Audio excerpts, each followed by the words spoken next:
14 اگست کے دن اعلان ہوا کہ پاکستان ایک اسلامی آزاد ریاست مملکت ہے۔ 27 رمضان المبارک کو یہ اعلان مسلمانوں کے لیے بہت بڑی خوشخبری تھی۔ بعض چیزیں ہم پیسوں سے خرید کے لاتے اور بعض چیزیں پیسوں سے نہیں خریدی جاتی، وہ جانوں کا نذرانہ دے کے حاصل کی جاتی ہے۔ یہ وطن ہم نے بڑی بھاری قیمت اس کی ادا کی، ہمارے بزرگوں نے اس کی بہت بڑی قیمت ادا کی۔ تقریباً 1.5 کروڑ مسلمانوں نے اپنے گھر چھوڑے اور کتنی تکلیفیں گوارا کی یہاں پہنچنے کے لیے۔ جلندھر ہمارے قریب انڈیا کا شہر ہے جلندھر، گرداسپور، امرتسر۔ گرداسپور میں تحریک چل رہی تھی، مسلمانوں کو بڑا یقین تھا کہ اس شہر میں ہماری اکثریت ہے، پاکستان میں یقیناً شامل ہو جائے گی۔ جلسے ہو رہے تھے، جلوس نکل رہے تھے، تحریک زوروں پر تھی، لیکن انگریز اور ہندو کی گٹس توڑ سے وہ کتنے بھی شہر پاکستان میں شامل نہ ہو سکے۔ اب 14 اگست کا دن گزر گیا، ادھر تو لوگ خوشیاں منا رہے تھے اور بہت جشن ہو رہے تھے، اور ادھر قیامت برپا تھی۔ ہندو چن چن کے ان لوگوں کو قتل کر رہے تھے۔ ایک نوجوان کی میں نے کہانی پڑھی تحریک پاکستان کے حوالے سے، اس نے کہا ہمارے گھر میں لاشیں پڑی ہوئی تھی، میرے چچا کی لاش، میرے والد کی لاش، میرے اور عزیزوں کی لاشیں، لیکن اس کے باوجود میرے چہرے پر ایک اطمینان تھا کہ چلو ہم تو پاکستان دیکھ نہیں سکے، لیکن ہمارے ان بزرگوں کی قربانی کی وجہ سے ہماری آنے والی نسل کو ایک ایسا ملک مل گیا جہاں وہ اپنے رب کو جی بھر کے یاد کر سکیں گے۔ اس نے کہا ملے جلے جذبات تھے میرے، خوشی اور غم کے، لیکن میری خوشی میرے غم پر غالب تھی۔ اس ملک کی قدر کرنا یہ ہماری ذمہ داری ہے۔ اور میں یہ سمجھتا ہوں آپ جتنے علماء بیٹھے ہوئے، اساتذہ بیٹھے ہوئے اور ہمارے معزز مہمان بیٹھے ہوئے، یہ جو مساجد ہیں، مدارس ہیں، یہاں جب تک اذانیں ہوں گی ان شہیدوں کی روح کو قرار ملے گا۔ یہاں جب تک قرآن پاک پڑھا جائے گا، یہ جو بوم بج رہے ہیں اور باجے بج رہے ہیں، اس کا شہیدوں کو، ان کی روح کو کوئی تسکین نہیں اس سے۔ آج بڑے بڑے اجتماعات ہوں گے، وہاں مرد عورتیں مل کر بیٹھ کر تالیاں بجائیں گے بڑے بڑے حالوں میں، اور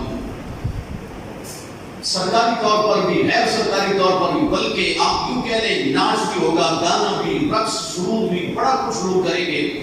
اپنے طور پر وہ سمجھ رہے ہیں کہ ہم بڑی خوشیاں منا رہے ہیں، نہ وہ رب کا شکر ادا کر رہے ہیں کہ اس نے یہ ہمیں پیارا ملک عطا فرمایا، اور نہ ہی وہ شہیدوں کی روح سے وفا کر رہے ہیں۔ شہیدوں کو خوش کرنے کا طریقہ وہ قرآن پاک کی تلاوت ہے۔ حضور علیہ السلام نے فرمایا تم دعا مانگتے ہو، وہ اتنے خوش ہوتے ہیں کہ اللہ تعالیٰ انہیں نیکیاں پہاڑوں کی صورت میں عطا فرماتا ہے۔ اس قدر ان کی روح مسرور ہو رہی ہے، ہم ان کے لیے دعا کریں تاکہ ان کی روح مسرور ہو، ہم ان کے مشن کو جاری رکھیں۔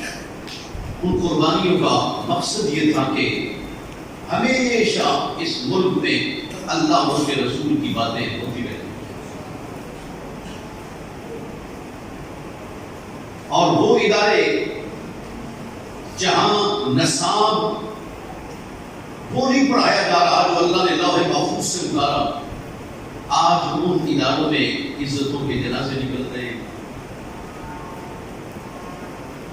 جو لوگ قرآن سے دور ہوں گے اس کا نتیجہ بڑا ہولناک ہوگا. اللہ تعالیٰ ان اداروں کو سلامت رکھے جہاں قرآن پاک ہے، جہاں سنت مصطفیٰ کریم ہے، جہاں رسول کریم علیہ السلام کی اعلیٰ صحاب کا ذکر چل رہا ہے. یہ لوگ ہمیشہ اسلام کے ساتھ جڑے رہیں گے. یہ الگ بات ہے کہ ان کو کوئی کم اہمیت دے، مگر یہی چراغ جلیں گے روشنی ہوگی. آج بے دین طبقہ ان کی پوری سازش ہے مسلمانوں کو مسجد سے دور کر دیں، مسلمانوں کو قرآن سے دور کر دیں، مسلمانوں کو ان کے دین سے دور کر دیں. مولانا خادم صاحب کا ایک جملہ مجھے بڑا پسند آیا. وہ کہہ رہے تھے کہ یہ جو لوگ آزادی منا رہے ہیں، وہ فرماتے ہیں کہ تم شرم حیا سے آزادی مانگ رہے ہو، تم اللہ کے خوف سے آزادی مانگ رہے ہو، تم اسلامی تہذیب سے آزادی مانگ رہے ہو. کس بات کی تم خوشیاں مناتے ہو؟ اگر اس بات کی خوشی کرو کہ اللہ وحدہ لا شریک نے ہمیں ایک مرکز عطا فرمایا اور ہم اس کو اپنے پاؤں پر کھڑا کریں گے، مضبوط کریں گے، تو یہ خوشی سمجھ میں آتی ہے. یہ خوشی سمجھ میں آتی ہے. اللہ تعالیٰ نے مسلمانوں کو مدینہ طیبہ عطا فرمایا، اس کی خوشی سمجھ میں آتی ہے کہ وہاں سے پھر رسول کریم علیہ السلام کی قیادت میں اور آپ کے بعد خلفائے راشدین کی قیادت میں ایسے ایسے لشکر نکلے جنہوں نے پوری دنیا میں اسلام کا پرچم بلند کیا. اسلام کو تازگی، اسلام کو توانائی ملی، روشنی ملی، عزت ملی. اس ملک کی بنیادوں میں جہاں 20 لاکھ مسلمانوں کا لمود ہے، وہاں ہم اپنے لیے اعزاز سمجھتے ہیں. اس ادارہ کے بانی حضور شیخ الحدیث مولانا حاجی محمد علی رحمۃ اللہ تعالی علیہ، ان کے برادر مکرم محترم غلام علی شہید، اس وقت ان کی 18 سال عمر، نوجوان تھے. امرتسر میں کام شام کرتے تھے اور کچھ اس طرح سے ہوا کہ ایک مسجد کو گرانے کا منصوبہ ہندو بنا رہے تھے. چند مسلمانوں نے کہا کہ ہم اس مسجد کو گرنے نہیں دیں، ہم نے یہاں نماز پڑھی ہے، یہ اللہ کا گھر ہے، یہاں ہمارے بزرگ اذانیں دیتے رہے، ہم اللہ تعالیٰ کے اس گھر کے لیے لڑے مرے. بس پھر ایسے ہی ہوا. ایک رات حملہ ہوا، کچھ لوگ بھاگ گئے، کچھ کھڑے رہے اللہ تعالیٰ کے گھر کی آبرو کو بچانے کے لیے. ان میں ایک وہ نوجوان بھی تھا جس کو غلام علی کہا جاتا ہے. اللہ وحدہ لا شریک ہمیں ان شہیدوں کی روح سے وفا کرنے کی پوری عطا فرمائے. رسمی طور پر بڑی آج تقریبات ہو جائیں گی، رسمی طور پر بوم بج جائیں گے، باجے بج جائیں گے، ناچ گانا ہو جائے گا، لیکن وہ شہید سخت پریشان ہوں گے.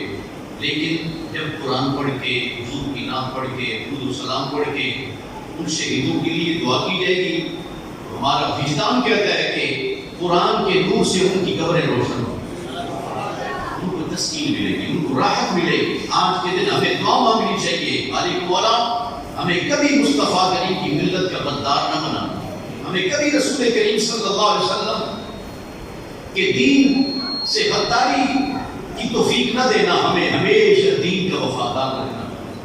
ہمارے اس ملک میں ایسے ایسے وزرائے اعظم آئے جنہوں نے کہا کہ ہمارا دل چاہتا ہے کہ ہندو ہمیں اپنی تقریبات میں بلائیں، ہم پر رنگ پھینکیں اور ہم ہولی دیوالی کی تقریب میں شریک ہوں. گرامی قدر حضرات، وہ پرچم کو شاعری کریں اور ان کی نیت یہ ہو کہ ہمیں ہندو بلائیں، تو پھر دو رخ ہیں ان کے. اللہ کریم ایسی دو رخی سے محفوظ فرمائے. دین کے لیے جرأت چاہیے، غیرت چاہیے. یہ محرم شریف کا اختتام بھی ہے، محرم شریف کا اختتام بھی ہے اور آج 14 ذی الحج بھی ہے. ایک طرف دین سے بغاوت، دین پر یعنی دین کا نام لینے والے اور رسول کریم صلی اللہ علیہ وسلم کے خون سے غداری کرنے والے، اور ایک طرف اسلام کا پرچم بلند کرنے والے. یہ کہہ رہے کتنا عظیم اتفاق ہے. وہ دن بھی ہمیں قربانیوں کی یاد دلاتا ہے اور یہ دن بھی ہمیں قربانیوں کی یاد دلاتا ہے. وہ بھی دین کے ساتھ وفا کرنے والے، یہ بھی دین کے ساتھ وفا کرنے والے. اللہ کریم ان کے درجے بلند فرمائے اور ہمیں ان کے نقش قدم پر چلنے کی توفیق عطا فرمائے. اور دین کے لیے کبھی وقت آ جائے تو پھر انسان اپنی جان کا، اپنی اولاد کا خیال مت کرے، پھر دین کے لیے ہر طرح کا کہہ دیں ایثار کرنے کا انسان کو جذبہ اپنے اندر رکھنا چاہیے. اللہ کریم اس ادارے کو جو صحیح معنوں میں شہیدوں کہ لہو کا فارس ایک ادارہ ہے، اور اللہ کریم بھائی صاحب رحمۃ اللہ تعالیٰ علیہ کے خاندان کو اور ان کے تلامذہ کو اور ان کے احباب کو، اہل محبت کو ہمیشہ اس ادارے سے محبت کرنے اور اس ادارے کو مزید آگے سے آگے بڑھانے کی توفیق عطا فرمائے. یہ جو جگہ ہم نے خریدی تھی رمضان مبارک میں، الحمدللہ آج ہم یہاں درس و تدریس کا آغاز کریں گے. اللہ تعالیٰ کا شکر ادا کریں گے. یعنی تم شکر ادا کرو ہم تمہیں اور زیادہ عطا فرمائیں، تم شکر ادا کرو ہم تمہیں اور زیادہ عطا کریں گے. تو ہم اللہ تعالیٰ کا شکر ادا کرتے ہیں، اس نے ہمیں دین کی خدمت کے لیے موقع عطا فرمایا ہے. یہ کوئی کہہ لیں